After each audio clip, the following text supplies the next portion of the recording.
you to think of my grandfather and your own grandfather. And Please finish. and to do everything in your power to get Vision Zero back on track and without delay.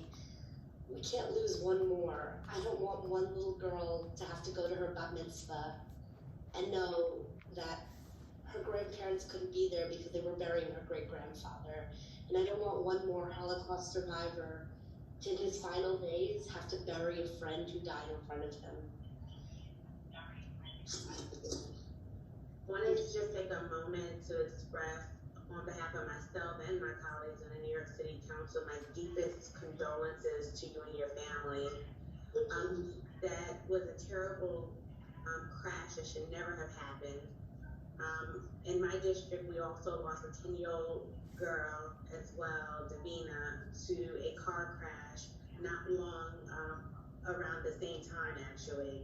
And know that as chair of the Transportation Infrastructure Committee, that I am fully committed to making sure that in partnership with the appropriate agencies that we will make sure we have the proper investments and have safer streets. And thank you so much for thinking enough of this conversation to put your grief out in the public to advocate for such an important issue. Thank you on behalf of my family for your kind words. I truly know that the issue touches you just as strongly. And you mentioned that you're looking for women and minorities. My grandfather was someone who was very interested in the plight of those who didn't have, having lost so much in the Holocaust. And this is an economic issue. You know, my grandfather thankfully had enough to have his electric wheelchair, but my big fear is for people with baby carriages, 10-year-old kids. You know, the people who have the least are the ones most affected by this. So thank you for fighting for people like that. My grandfather, I wish he could thank you for himself, but I will do it for him. Thank you so much. Thank you for your testimony. Chair, Councilmember Farias has her hand raised. Please recognize her. Councilmember Farias. Thank you so much, Chair Brooks Powers, and thank you for sharing your story. What I would like to know, and I see Commissioner Rodriguez is still here, I'd like to see if the committee could see the data on how many complaints were in that intersection. I feel like most of us, and I don't want to speak on behalf of all of my colleagues, but we consistently say we need a proactive government, and our communities, we know our communities best. Our neighbors are telling us when they, have issues in certain intersections or need other safety measures, and unfortunately, time and time, we end up having to respond to an intersection that's in need or a roadway that's in need after a tragedy. So I'd love to see any of those data statistics on that area and see where we are with it now as well. But I just wanted to echo the sentiments of Chair Brooks Powers and say thank you for sharing that story. Thank you, Councilmember. We will now turn to testimony by Wendy Feliciano, followed by Dana Dennis, followed by Betsy Plum. Wendy Feliciano, you may begin when the sergeant calls time. Starting time. My name is Wendy Feliciano, and I recently became a member of Families for Safe Streets. March 4th marked the 1-month anniversary of my baby sister's sudden and gruesome passing after being hit by a school bus driver while she was riding her e-bike in Brownsville, Brooklyn. Her name is April Damani Rain. She was 2 months and 12 days shy of her 33rd birthday.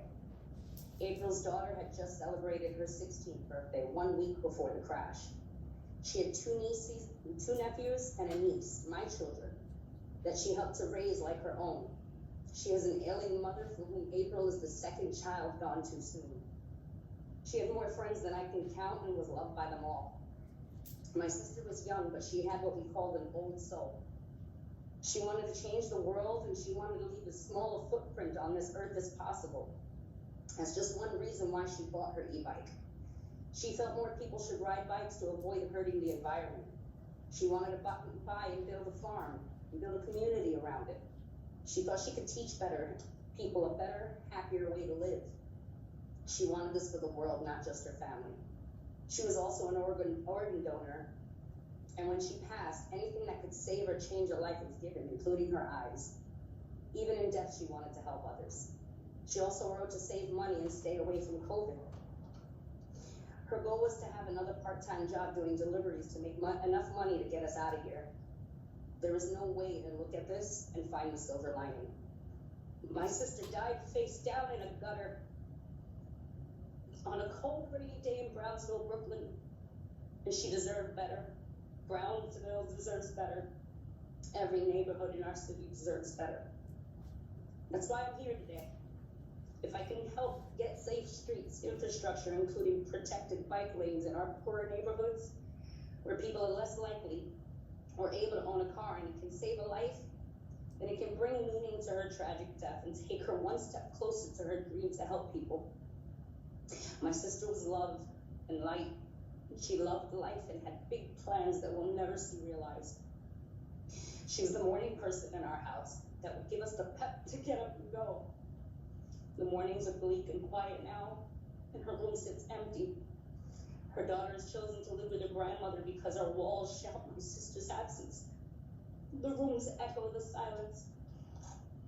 We've lost two people in a way, and the ache is too much for words. We were not ready. We were not prepared. This was never in the game plan. My sister was supposed to bury me. Don't let her death be nothing but a number. Don't let any other family know our pain. Please, I know we have the solutions to prevent deaths like my sister's. We need these solutions without delay. And we need them in all of our neighborhoods. Thank you.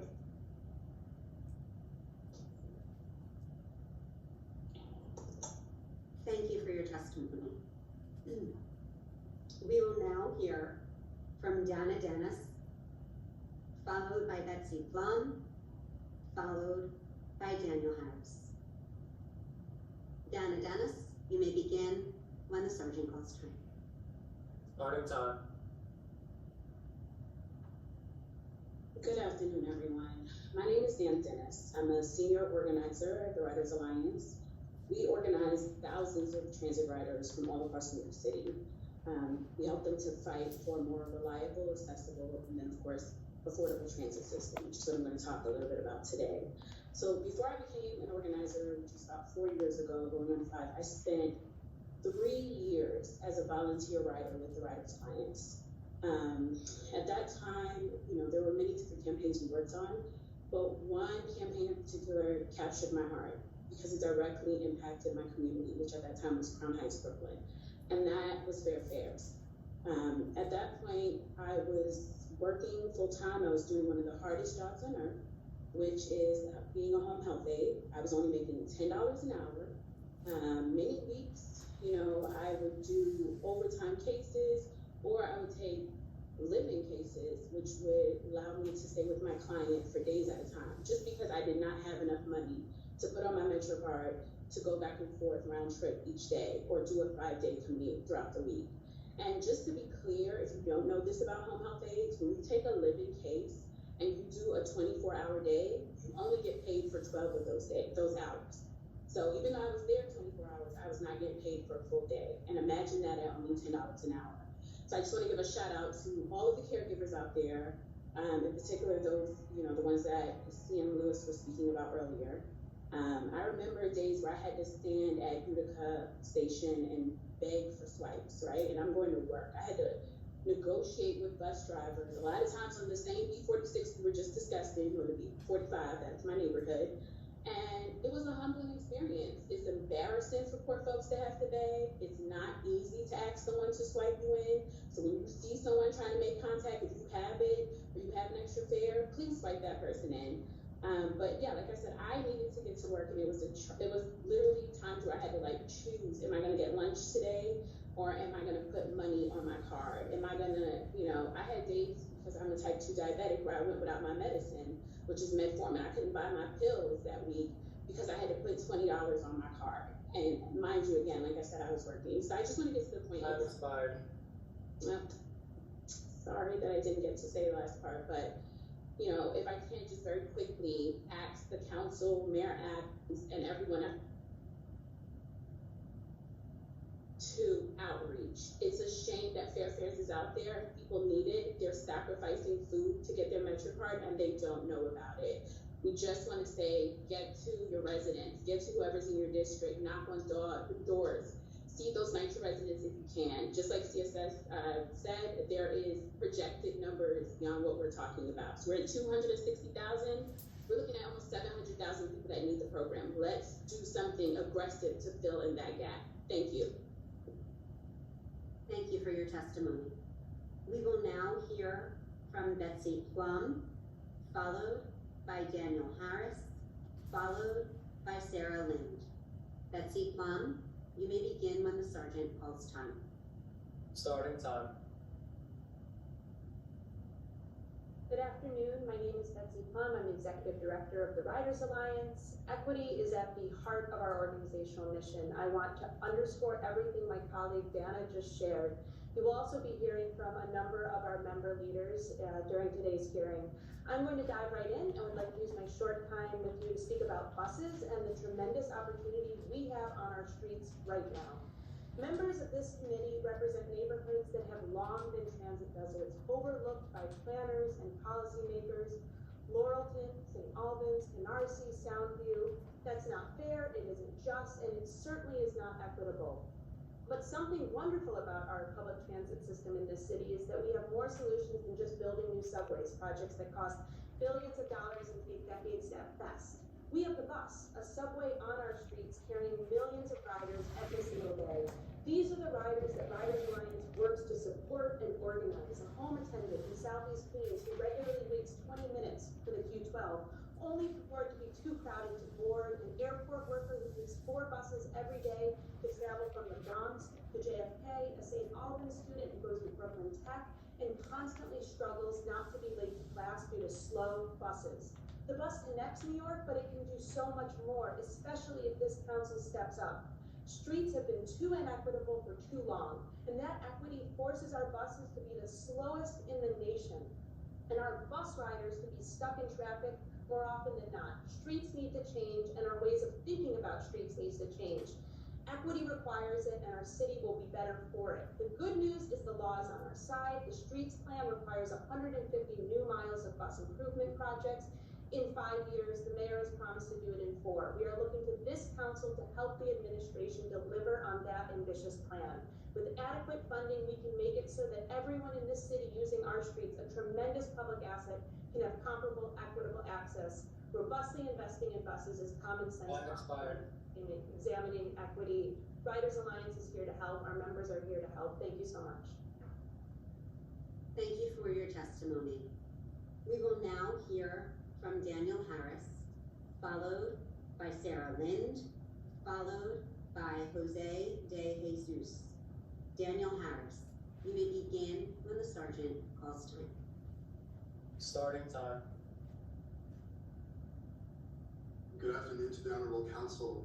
Thank you for the opportunity to speak. My name is Daniel Harris. I'm the Executive Director of Transportation Alternatives and Families for Safe Streets. And I'm sorry that I've already had the opportunity to meet many of you as vigils have played out in your neighborhoods. I would ask and request that we continue to meet each other at groundbreakings in the years ahead. And you have our firm commitment from Transportation and Alternatives and Families for Safe Streets to help make that happen. I stand to ask for your support for 3 things. The first is, as this council had done, is to help advance the New York City Streets Plan. This is a monumental program that will help to deliver so many of the things that you have asked for to address transit deserts, to help to bring known improvements across the city. The second thing I ask for your support on is New York City 25 by 25. This is a bold plan that many of us on this call have pushed forward to help repurpose our streets and give them back to people. And the third that I ask for your support, because unfortunately we will continue to have to meet with grieving families who will come to you, unfortunately after a crash has happened. As Executive Director, I have stood at vigil after vigil, and what each family tells me is exactly what you heard today. All of you have the power with our support to help turn that trend and to give our streets back to people. With 25 by 25, we can do remarkable things with just a fraction of our street space. We can ensure that kids can get to school safely, that buses can speed up, that we can give the open space that we need. And yes, even those who do have to drive to make their situation better. Because right now, nobody is thriving in New York. It doesn't matter where you live, and the conditions are even worse if you're a child, if you're an older adult, if you're black or brown, if you're in a low-income community, if you have limited ability. I promise you that New York City has the solutions because I've seen them firsthand. We don't need to take you to any other city but the incredible city of New York. What we need is your support with DOT to help us scale what we already have and bring it to every corner of the city. No more New Yorkers should have to fear death or serious injury when simply crossing the street or standing on the sidewalk to catch a bus. Time expired. And we need your support, and we're here to provide it. Thank you so much for your leadership on behalf of our organization. We look forward to the work to come. Thank you. I'm sorry, Mr. Harris.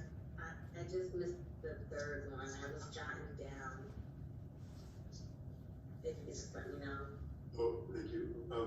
We welcome your support because you're going to hear a lot of loud voices, and we ask that you listen to all of them, and that you also consider that what we're simply asking for is how we can provide street safety tools that will inconvenience some, especially given that the minority of New Yorkers do drive, by ultimately bringing better conditions for all New Yorkers over time.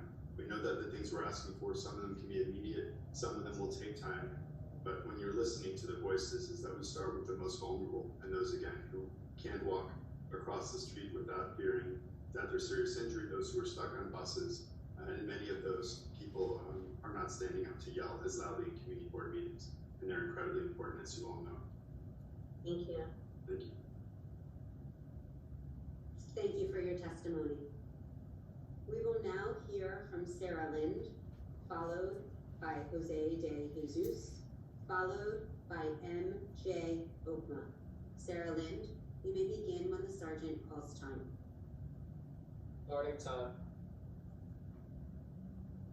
Hi, thank you so much for holding this hearing. My name is Sarah Lind, and I'm the Director of Policy at Open Plans, a nonprofit dedicated to livable streets. You've heard a lot today about inequitable access to transportation options, which is a very real issue that we must address. But I want to focus my testimony on the inequitable effects of car dependency, which are just as pronounced and harmful. Car dependency causes congestion, which has disastrous negative effects, including loss of time, reduced productivity, higher emissions, noise pollution, traffic crashes, climate impacts, health impacts, and much more. And these negative impacts affect all New Yorkers, even and often especially those who do not own cars, who are disproportionately low-income people and people of color. Furthermore, it's important to note that the ownership and maintenance of a private vehicle is incredibly expensive, often pushing low-income families who have no choice but to own a car into debt. Reducing car dependency will help families get out from under that burden. But the fact is that most low-income New Yorkers do not own cars, and even those that do often do not use those cars to commute to work. Prioritizing free parking and vehicle lanes for the few New Yorkers who drive hurts the vast majority of New Yorkers who do not drive. And incentivizing parking and driving for people who could take public transportation but choose not to is actively harmful to those few people who really do need to drive. I will share more detailed proposals in my written testimony, but I wanted to highlight 3 things that the city can do right now. First, prioritize road space for protected bus lanes and bike lanes to get more people out of cars and into sustainable transportation. Second, the city itself is a large employer, and currently many municipal employees drive to work. The city should encourage municipal employees to use sustainable transportation by giving them Metro cards and city bike memberships, eliminating or severely reducing the number of parking placards, and managing trip demand reduction by placing employees like teachers, firefighters, and police officers in jobs near their homes. Finally, current traffic engineering standards prioritize the number and speed of vehicles traveling on streets. The city should make safety a higher priority than vehicular level of service, and street redesign level of service to focus on safety and the number of people moved. Thank you, and we look forward to working with you. Thank you for your testimony. We will now hear from Jose de Jesus, followed by M.J. Okma, followed by Christine Berthat. Jose de Jesus, you may begin when the sergeant calls time. Starting time. Good afternoon. Thank you, Chairwoman Brooks Powers, for the opportunity for non-committed transit to testify before the Transportation Equity. I'm Jose DeJesus, President of this stage of ATU, Local 1179. I testify also on behalf of my late brother, Mark Henry, Chair of the ATU New York State Legislative Conference Board, and President of this stage of 1056. ATU members operate and maintain New York City transit buses routes serving primarily Queens and Staten Island residents, while the routes extending to the Bronx, Brooklyn, and Manhattan. ATU 1056 represents drivers, mechanics who work for New York City Transit, Queens Division, with depots in Flushing, Jamaica, and Queens Village. ATU 1179 represents our bus operators, mechanics, and supervisors who work for the Far Rockaway and JFK depots and the ATA bus division. Our members primarily provide the best transit option in transit desert areas of Queens. We also the transit option during periodic subway service shutdowns and allow repairs. This demonstrates how buses matter both as a practical and flexible transportation mode. Buses often offer a cost-effective means to expand public transportation options, including sensible bus rapid transit, where none or insufficient modes exist. This allows policymakers to deliver transit improvements early and most cost-effective. The focus of our testimony is transit in Queens as a mass transit professional and user of public transit in this city. The members of ATU locals across the city and state offer unique and valuable insight. ATU locals have always empathized and smartly invested in public transit keys, growing growth in the economy, restore neighborhoods, mobility, and job system creation. In Queens, we also have a clear understanding of the need of assigned priority to enhance bus service. ATU offers our recommendation and improve service. I have a lot more, but I guess time doesn't allow me. Mark Henry and I were here for any questions or any concerns we can answer. I know you How have much longer is it? We do have a lot of testimonies, if you're covering both testimonies, we can probably provide an additional minute.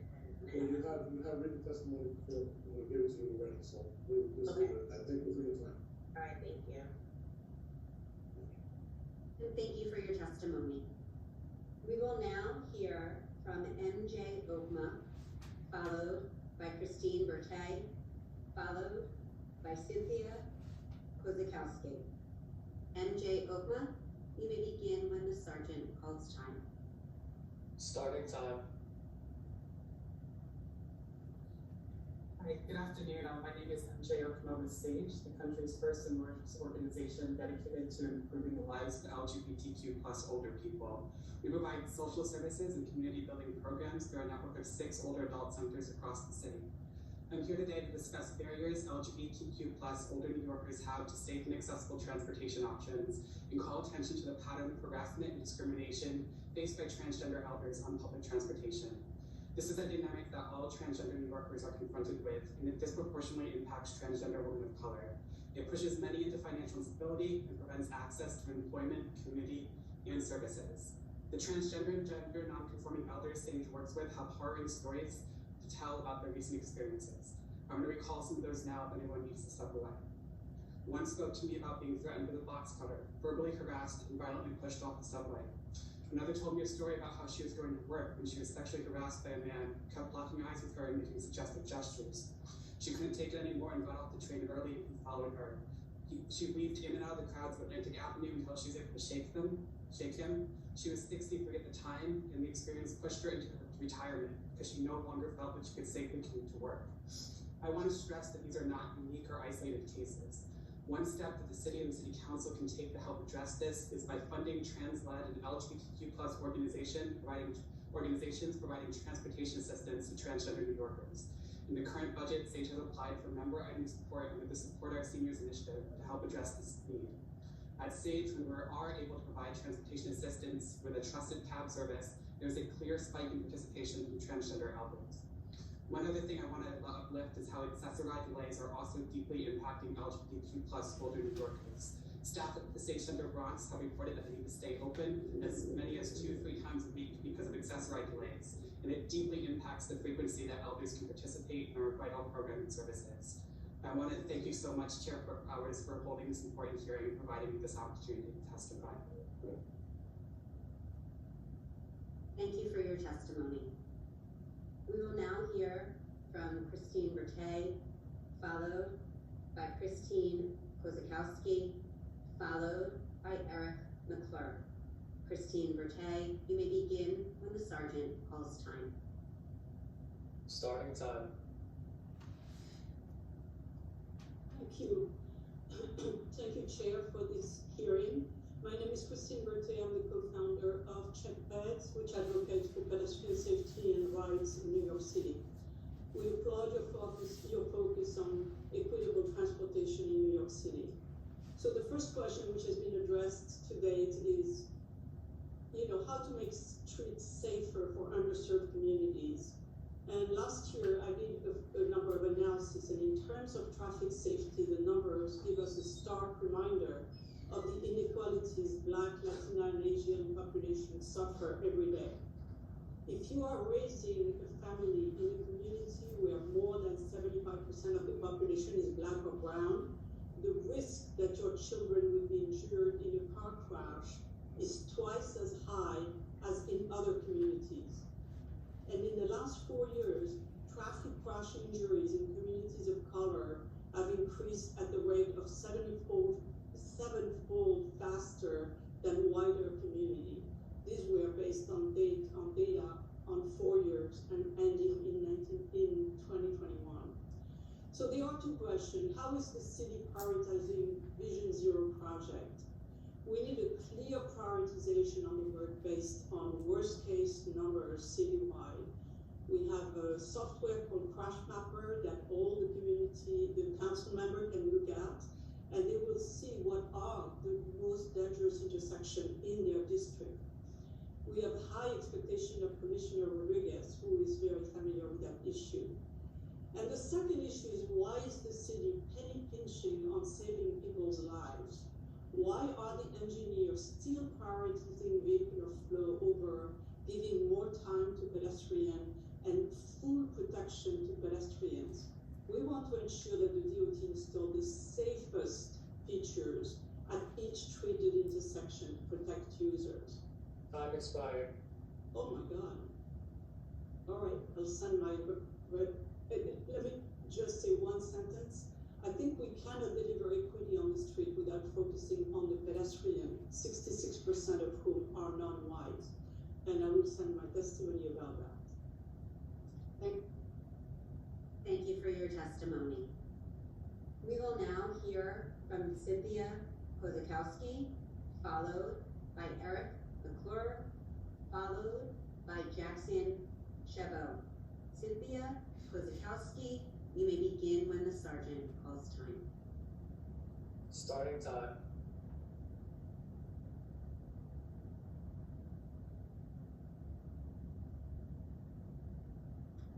Cynthia, please wait to be unmuted. You may begin. Sorry about that. Okay, thank you for the opportunity to speak today. My name is Cynthia Kozakowski, and I joined the Writers Alliance in order to help in this fight for reduced fares for all eligible New Yorkers. I'm a single mom to 4 kids, and I live in the Wakefield section of the Bronx. I live paycheck to paycheck, and it is a financial hardship to have to buy 5 Metro cards. The Fair Fares program helped me and my family greatly with the reduced fare. I'm asking this new administration to keep this program in the budget. It is needed for us low-income New Yorkers. I'm also asking this new administration to expand the eligibility criteria with respect to the income. There are people out there who may be $1 or $2 or $3 over the income criteria, and they're excluded. Those people struggle financially too, especially during the pandemic and with high inflation. They need the help too. I'm asking this new administration to invest in fair fares and help us ramp up our outreach. Lastly, I want to ask Mayor Adams and my City Council member, Kevin Riley, What is your proposed outreach plan to reach every eligible rider in the Wakefield community of the Bronx? I thank you for your time and attention in this matter. Thank you for your testimony. We will now hear from Eric McClure, followed by Jackson Chabot, followed by Carlos Castel-Pro. Eric McClure, you may begin when the sergeant calls time. Starting time. Thank you, Council. Thank you, Chair Brooks Powers. Congratulations on hosting or holding your first hearing. Thank you, Commissioner Rodriguez, for staying around to hear from advocates. My name is Eric McClure. I'm the Executive Director of Streets PAC, a political action committee and advocacy organization dedicated to making New York City streets safer and its public transit better. This hearing, let alone our 2 minutes of testimony, will only begin to scratch the surface of the problem of inequity in New York City's transportation system. It's a crucial topic that requires much more attention and effort, but calling attention to it today is a good and welcome start. New York City is plagued by inequality, and that grave imbalance extends from incomes and housing and education to the city's streets. Black and brown New Yorkers and African Americans and low-income communities especially are disproportionately victimized by traffic violence. This is due in large part to the city's failure to make equitable and adequate investments in life-saving infrastructure, traffic calming designs like road diets, curb extensions, refuge islands, and protected bike lanes. The failing underscored in an excellent analysis last month in Streets blog developed by reporter Julian Cuba and Housed by Driving creator Brian Howell.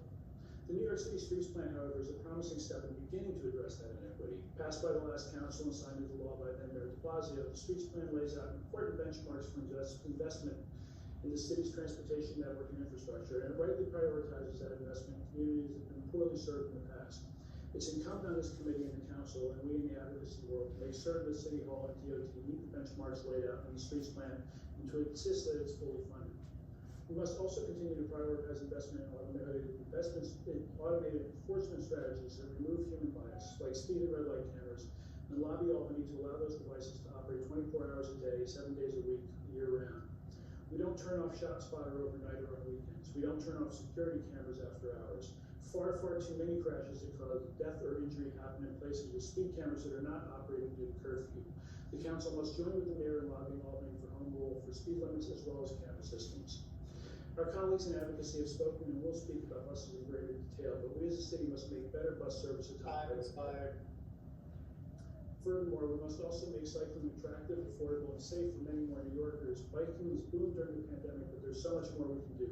Subsidizing accelerated expansion of City Bike to many more neighborhoods rolled out in tandem with a robust network of safe, protected bike lanes is a great place to start. The city's bike share system is immensely popular, but has yet to reach many New Yorkers for whom it will be an attractive mobility option.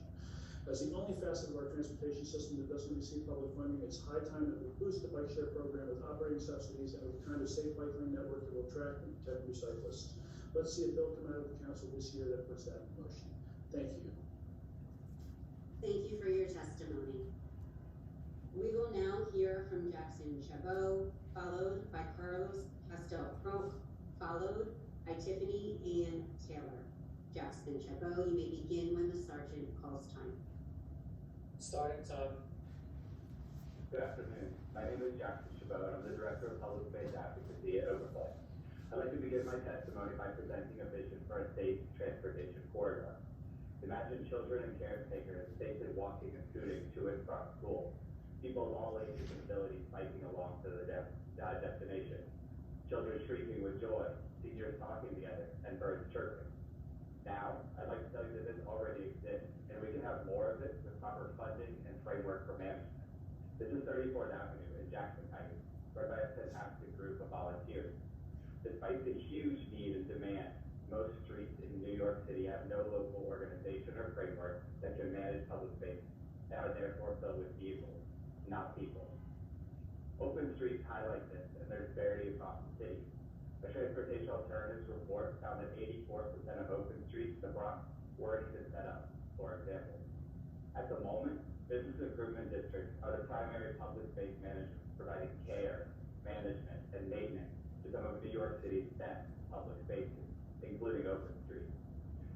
They have the ability to provide this level of service because they have funding, staff, and the mandate to manage public spaces properly. Furthermore, exacerbating this inequity, These cover only 2% of New York City and are primarily concentrated in Midtown Manhattan and below. Outside of business improvement districts, public space is less cared for by the city, particularly in low-income and residential areas. Coincidentally, business improvement districts are also presenting the most ambitious pedestrian safety plans across the city. And this is great. I also want this to be true in other parts of the city. We call as open plans on the city to create a framework and processes for better coordination, stewardship for public space management. We formally call for an Office of Public Space Management to help achieve safe and equitable streets by providing a framework to care for, maintain, and coordinate open streets, plazas, and more. The pandemic how important public space is, and now is the time to invest in it for the future. Thank you. Thank you for your testimony. We will now hear from Carlos Pastel-Crowe, followed by Tiffany Ann Taylor, followed by Pedro Valdez-Rivera. Carlos Pastel-Crowe, you may begin when the sergeant calls time. Starting time. Good afternoon. My name is Carlos Pastel-Crowe, and I am the Associate for New York City Programs at the New York League of Conservation Voters. In a densely populated city like New York, access to affordable, clean transportation is more than an economic driver and hard sought-after resource. It's a fundamental right. We know that transportation is the leading source of emissions in the state and in the nation, mainly due to personal automobiles and heavy-duty vehicles burning fossil fuels. Furthermore, our frequent acceptance and perpetuation of car culture constantly undermines the safety of pedestrians and effectiveness of alternative forms of transportation. We are so glad that this hearing in particular is being held because while we see transportation intrinsically as a climate issue, it is also clearly an equity issue. Cars are a major source of air pollution, causing respiratory and public health issues. This is the case near New York City's major highways, which often run through low-income communities and communities of color. These communities are also often underserved by alternative transportation options and infrastructure designed to protect pedestrians and families from cars. In order to equitably improve our transportation system and fight climate change, the Council and the City must prioritize the following initiatives. The City must continue its comprehensive approach to reimagining street space by implementing the New York City Streets Plan and the 25x25 Plan. Traffic enforcement initiatives such as speed cameras and bus lane enforcement are an integral part of both of these plans. These programs and technologies reinforce the use of public and bike mobility options, protect our residents from reckless drivers, and put money back into our underfunded transit system. The plans also highlight the importance of micromobility infrastructure. To achieve progress, we need to pass legislation such as Intro 2465 from the previous session to make it easier to build bike lanes. Lack of safe biking infrastructure is a major barrier to accessing clean transportation alternatives, and as we expand bike, e-bike, and e-scooter shares, we must also build out safe corridors to use them on. These issues are even more prevalent in transportation deserts where cars rule. These underserved communities need safe and reliable alternatives to cars and should not be forced to endure the constant pollution and traffic accidents that occur in their neighborhoods. Time expired. Very briefly, all of these pathways forward will improve our city by helping to reduce emissions, increase affordability, and improve safety, including congestion pricing, which I didn't get to mention. And we hope the Council will work to fight for these crucial initiatives and plans so we can have a truly traversable and equitable city.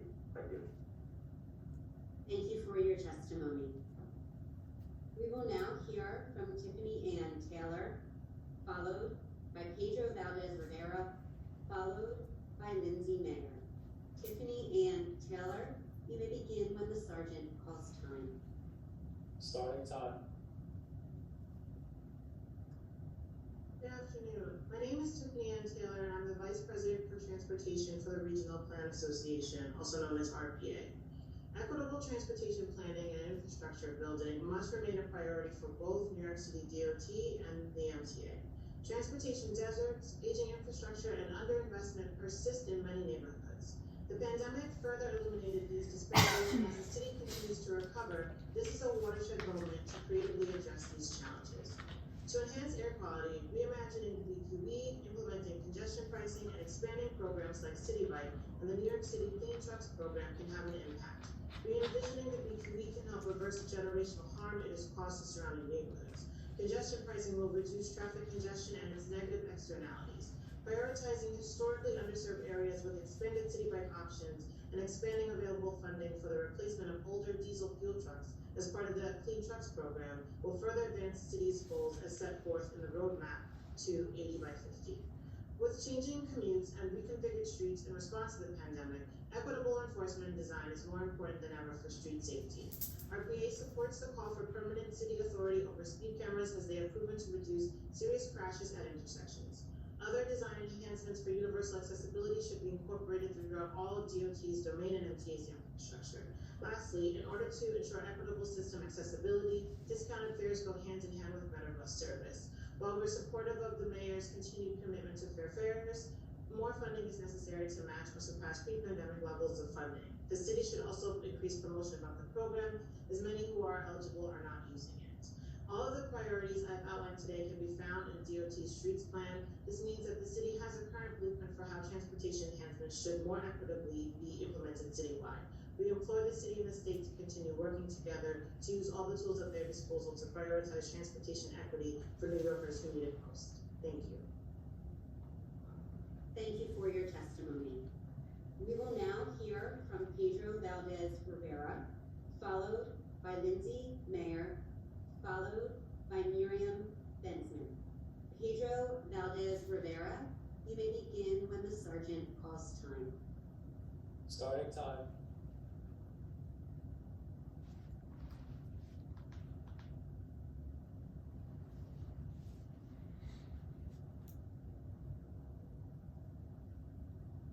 Please unmute yourself, Pedro.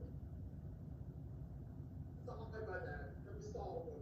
Good afternoon, everyone. My name is Pedro Valdez Rivera, and I'm a volunteer transit advocate with the Rise Alliance. Today, as I testify about Fair Fares, I'm representing all the rides across NYC that the struggle day after day to afford their MetroCard. I remember my large family of residents of Venture in Bed-Stuy, Brooklyn. In my family, we all must travel to work, school, or medical appointments throughout the week. We do not own a car and we commute by bus or train. For me, it's usually the B-train bus or the J train.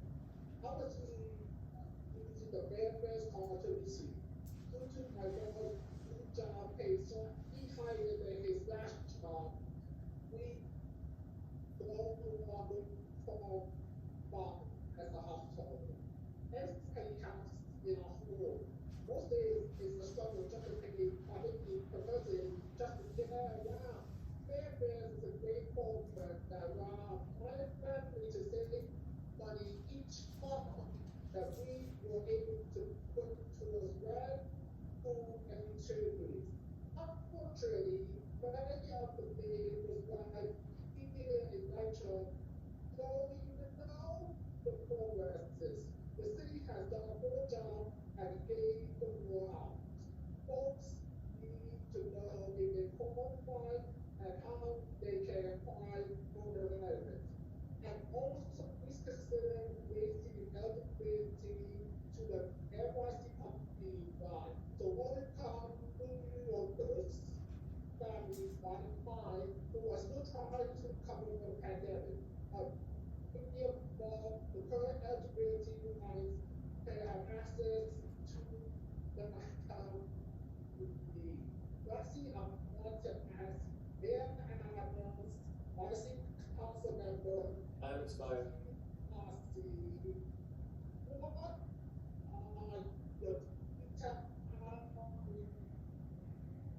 Every eligible rider in MSI Brooklyn. Thank you so much. Thank you for your testimony, and if possible, if you could submit that in writing as well. The sound went in and out a little bit during your testimony. We want to make sure we have it all. Thank you. We will now hear from Lindsay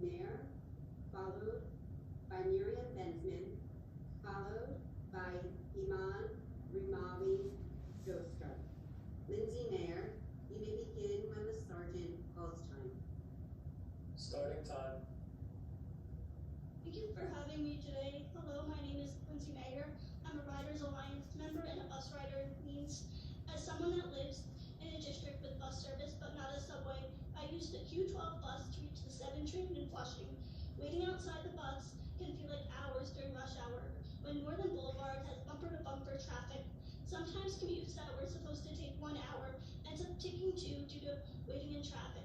Now is the time to redesign bus service so that Strathhangers can get to their job, meeting, or home in time. We know that bus lanes and busways are a sure way to speed up buses. The Flushing busway, for example, has increased bus speed by 14%. The mayor promised 150 miles of bus lanes, and according to the New York City Streets Plan, he must put in at least 20 lanes this year. Yet he hasn't released a plan as to when and where these bus lanes will be. Council members, can I count on you to please make sure the mayor releases a comprehensive streets plan that will ensure more bus lanes will be in Queens? Thank you so much.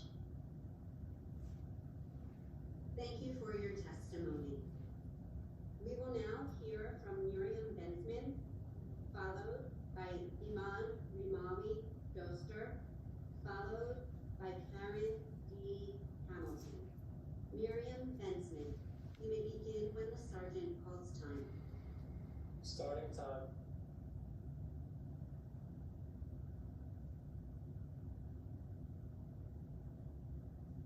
Ms. Bensman, you have to accept the unmute request. Sorry. Hi, my name is Miriam Bensman. I'm a resident of North Richmond Hill in Queens and a senior advisor to the Queens Link, a transit equity project that would actually expand the subway system along an existing city-owned right-of-way. The Queens Link would connect the Rockaways, Broad Channel, Howard Beach, Ozone Park, Richmond Hill, Woodhaven, and Glendale to Rego Park, and then along to Manhattan without going through Brooklyn. These communities are all transit deserts or grossly underserved. It now takes residents of the Rockaways 1 to 1.5 hours to get to Midtown Manhattan on the A train. The Queens Link would cut their trip to 45 minutes, eliminating 10 stops. The Queens Link would also provide faster routes to schools and hospitals, parks, malls, and commercial strips across Queens. It would link communities along the line to each other and to many other neighborhoods that are now inaccessible except by car and painfully slow buses. The link would use the right-of-way of the old Rockaway Beach line of the Long Island Railroad to extend the M line south from Rego Park all the way to the Rockaways. It could have stops at various points in between, connecting commercial districts, and there would be transfers to the R, J, and A lines and the air train to JFK. The city bought the right-of-way 60 years ago. It's been unused ever since, a dumping ground for mattresses and cars. Our proposal also includes building up to 33 park and trail spaces alongside, underneath, or above the tracks. The MTA, okay, just to drop.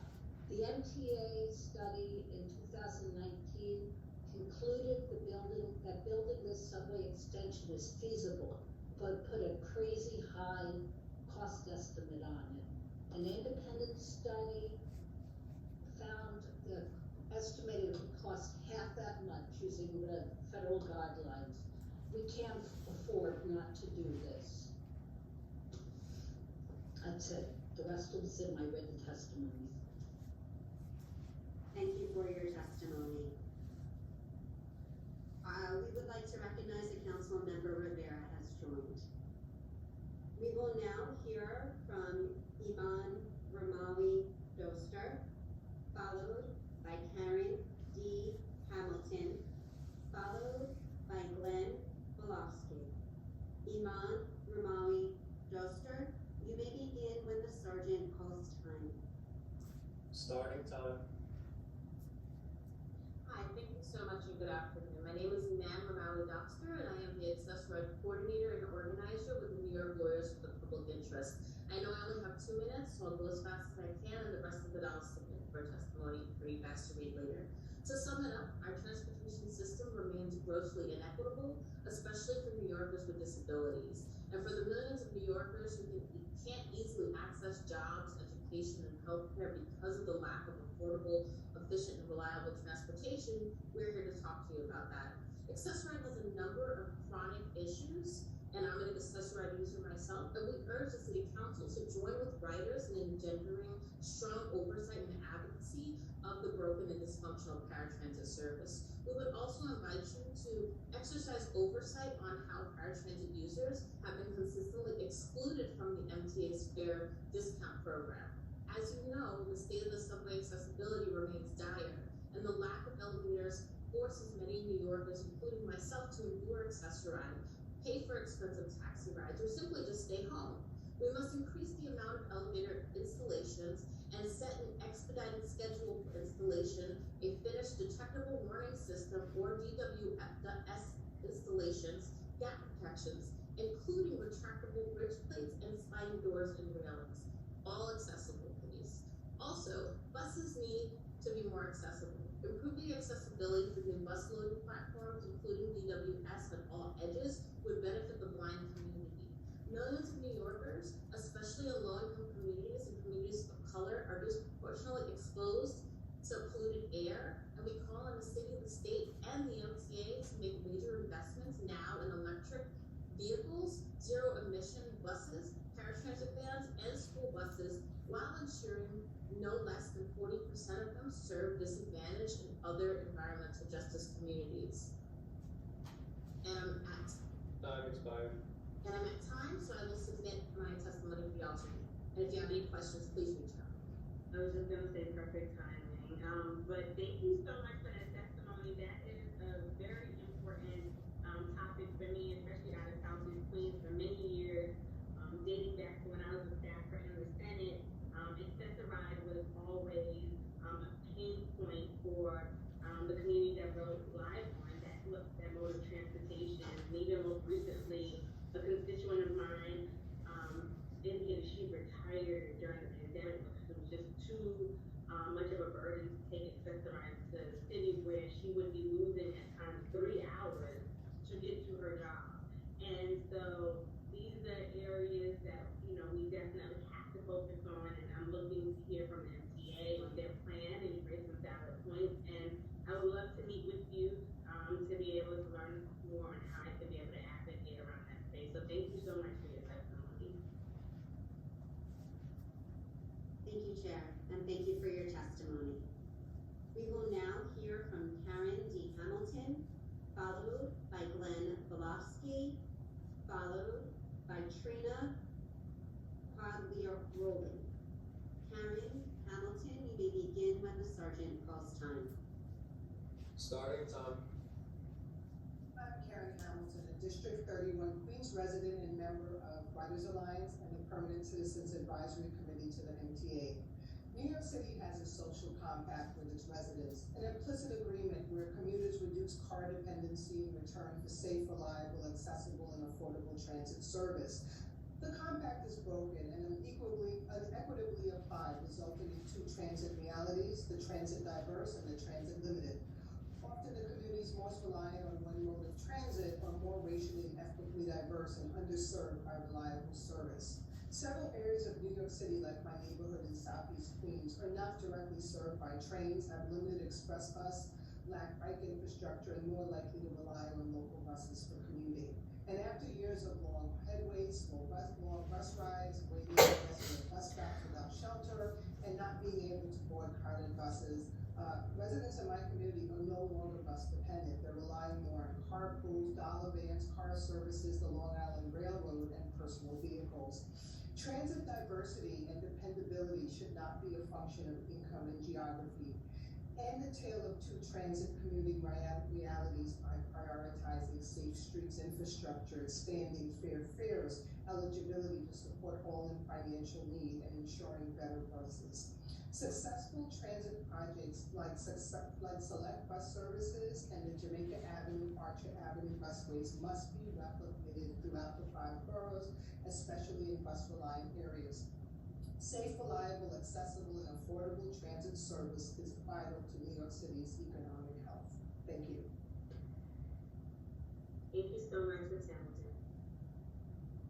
Thank you for your testimony. We will now hear from Glenn Velofsky, followed by Trina Pagliaroli, followed by Erica V. DePiero. Glenn Velofsky, you may begin when the sergeant calls time. Starting time. Can you hear me? Try speaking again. Can you hear me? It's a bit garbled. Alright, let's try now. How about now? Still a little garbled. Speak up more closely. It's not a function of the computer. It's a new one. Let me speak as loudly as I can. First, we want to thank Honorable Chairwoman Selena and Rosales for this important transportation equity hearing, as well as all the council members for attending, and Commissioner Rodriguez, who was with the Lockers role, and then the DOT and DOF central staff as well. I'm here on behalf of the public, the 504 Democratic Club, this meeting of the CTA facility. I'm not laughing at him, y'all. I'm laughing at just the response that people give. That's crazy. I'm not laughing at him because some people have smoking cigarettes and do different things with people's voices. So I'm not laughing about that. And I'm not laughing about voices at all because I've been abused before, and my ex-boyfriend did something to me and I couldn't talk for like 3 weeks or whatever. It's just the people around me, when they heard his voice, they acted up. That's crazy.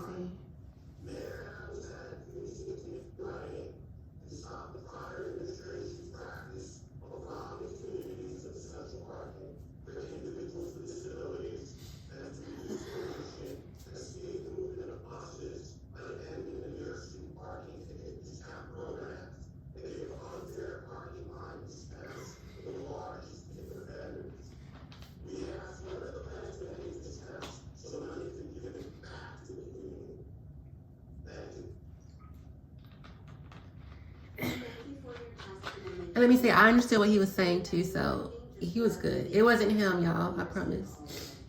Because of the sound issues. We will now hear from Trina Pagliaroli, followed by Erica V. DePiero. Trina Pagliaroli, you may begin when the sergeant calls time. Starting time.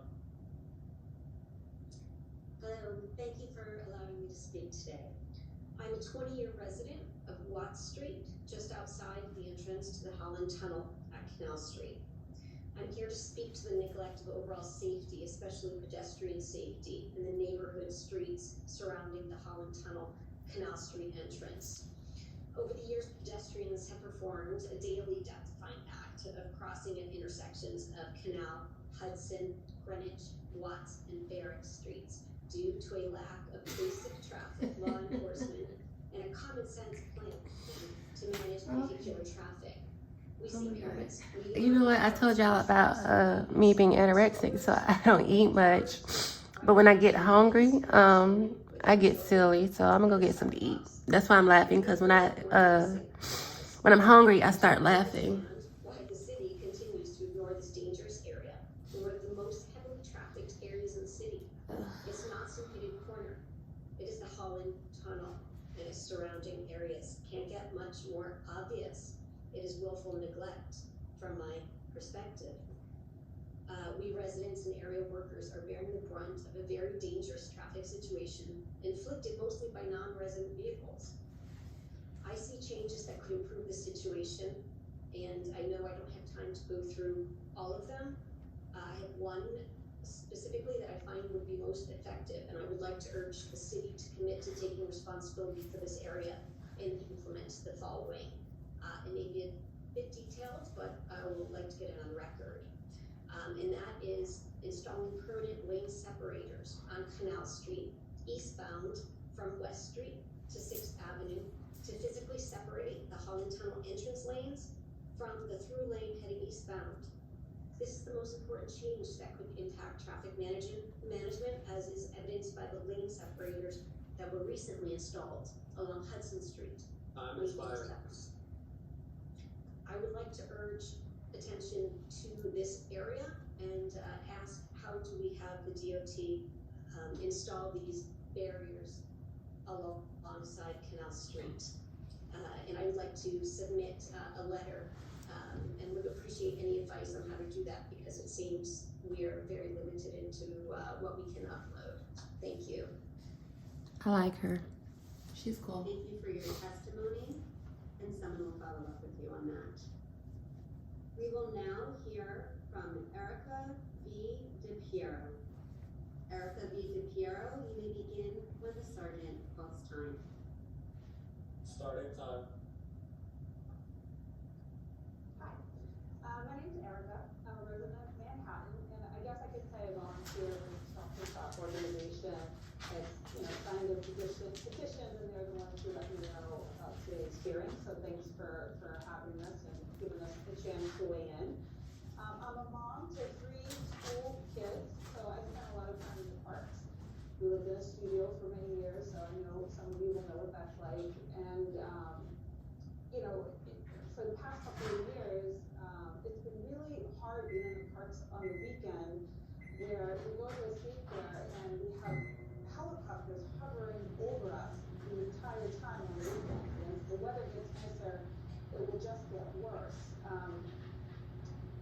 Committee member Lee, I remember hearing you say today that you were talking about street noise. I think that was excuse cars. I think we all agree noise is an issue, and we're used to that, right? We're New Yorkers, we're not expecting silence.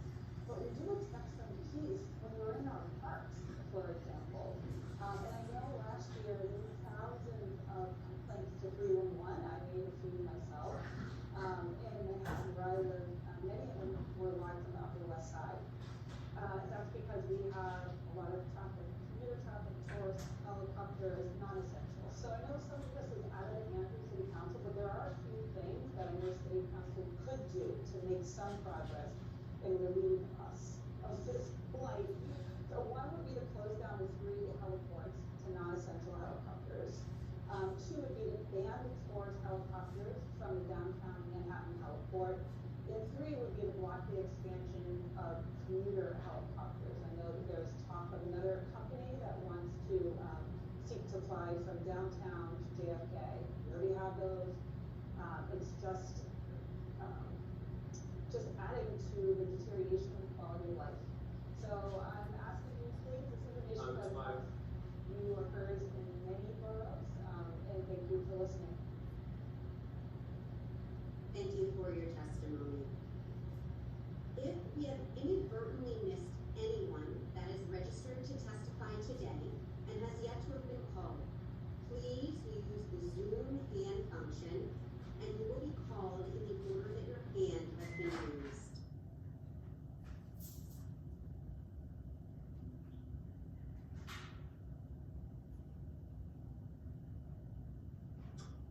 Seeing none, I will now turn it over to Chair Brooks Powers for closing remarks.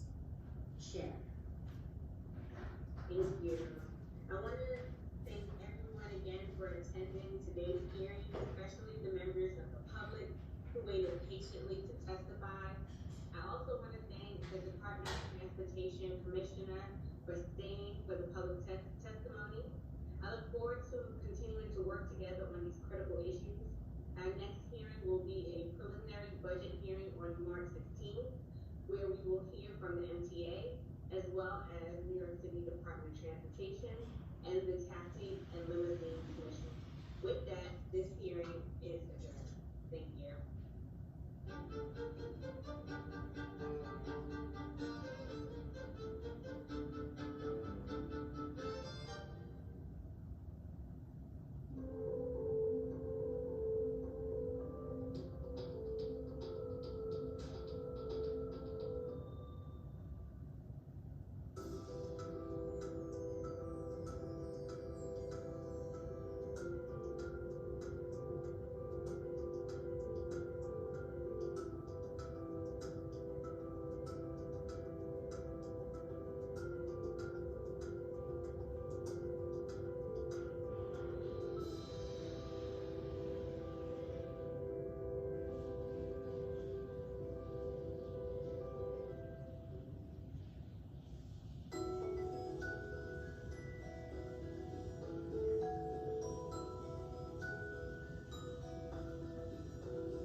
York City Health Department. Most people who have COVID-19 completely recover after getting sick. However, some people are still so short of breath that they have trouble walking just a couple of blocks, months after they were sick with COVID. They might also have difficulty concentrating, which is also called brain fog, or feel very tired. And some people have sustained loss of hair, loss of smell, or taste. These long-term symptoms are called long COVID. There is much we still do not know about long COVID-19, but treatments can help. Treatment is based on each person's symptoms and may include physical rehabilitation, breathing exercises, and medications. If you have ongoing COVID-19 symptoms, please speak with your healthcare provider today. Thank you. York is tax season. This year, tax credits like the child tax